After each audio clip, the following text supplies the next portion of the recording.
If you think that hiring a professional photographer is about finding somebody with an expensive camera who shows up and presses the shutter button, that's not quite it. There's a lot more that goes into taking professional photos. It's the secret sauce. It's not just about the camera, although the camera is important too, as I'll come on to explain. Here is why you have to have this whole combination of factors to go from good photos to ones that you'll be genuinely proud of. Professional photography is about going a bit beyond what you see in the simple frame. So composition and exposure are hygiene factors. You have to have those right, but you have to look at the bigger picture. What's going on in the background, color theory, and how you tell a story with the photograph. Consistency is really important too. You know, if you're taking 10, 20, 30 photos during a photo shoot, you need to have a really high hit rate. That's not to say that every single photo you take will be perfect. That's not possible. You're bound to have your fair share which are out of focus or, you know, poorly composed, or something's not quite right in them. It's not always that easy to see whether a photo is perfectly composed when you're looking through your viewfinder or on the screen on the back of the camera. It's often not until you get back to the studio and look at it on the big monitor you realize something wasn't quite right. But your hit rate, your success rate when you're taking lots of photos should be much, much higher as a professional photographer. You should be able to, get a very consistent return from your photography. Another really important factor is the art of connection. Now, you can be a technical wizard, you can know your camera and its settings inside out, but when you're taking photographs of people, if you're not able to make that human connection with them, you're not going to get the best possible photograph. I know that lots of people feel intimidated when they're in front of a camera, and rightly so. It can be quite an intimidating experience. So, a photographer who can place his or her subject at ease, who can make them feel relaxed and welcome in that photography environment, is always going to get significantly better images than the photographer who just turns up and sticks a camera in their face and clicks away. Before I became a professional photographer, I spent 20 years as a chartered financial planner, and lots of the skills I learned from that profession have carried through to my work as a photographer. We went through a process with every single client in the financial planning world called getting to know your customer.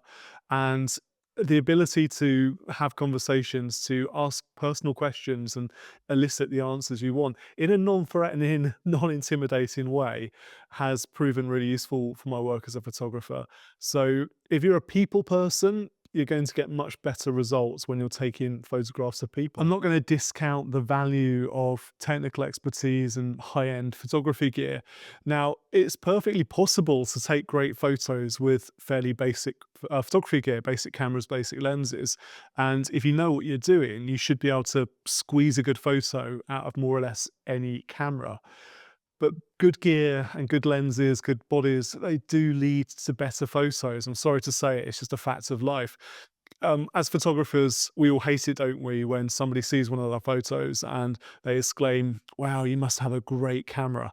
Because it's not all about the camera, but there are circumstances and there are factors where having a great camera, having an expensive camera will make a real difference.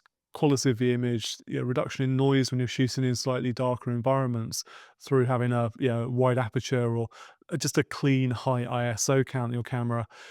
Having backups, having your dual card slots when you're doing professional work is really important. Having a second body in case one of them were to break, or second set of lenses in case one of them were to malfunction. Uh, Kit is important. It's not the be all or end all. I don't think we should get too hung up on kit, but there's a certain level. Again, it's a bit of a hygiene factor. If you're shooting for professional commercial reasons, make sure you've got an acceptable level of gear at your disposal and you know how to use it. Things go wrong during photo shoots. Even if they don't go wrong, they may go in a slightly different direction to one you expected. So the ability to stay calm under pressure, to adapt to changing circumstances is really, really important if you're going to get consistently great photos.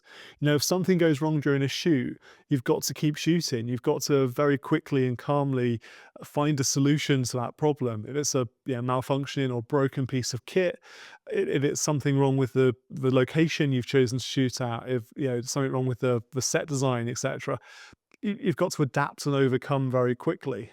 So one of those bits of secret sauce when it comes to being a professional photographer is troubleshooting, and it's being creative in some cases.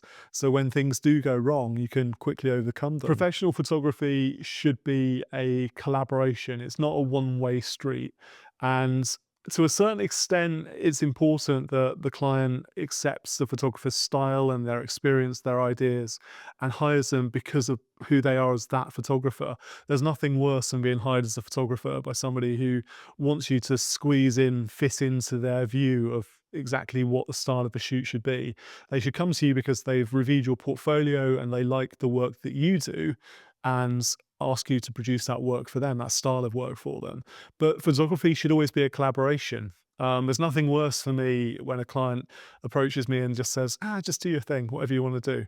I want some input from my client. It should be a bit of back and forth about what they're looking for, what they're trying to achieve from that particular photo shoot. I will start every single photo shoot with an understanding of what they want out of it, the purpose of those photos, because otherwise we're just taking photos for the sake of taking photos, and that rarely results in a good outcome. And last but not least, the bigger picture.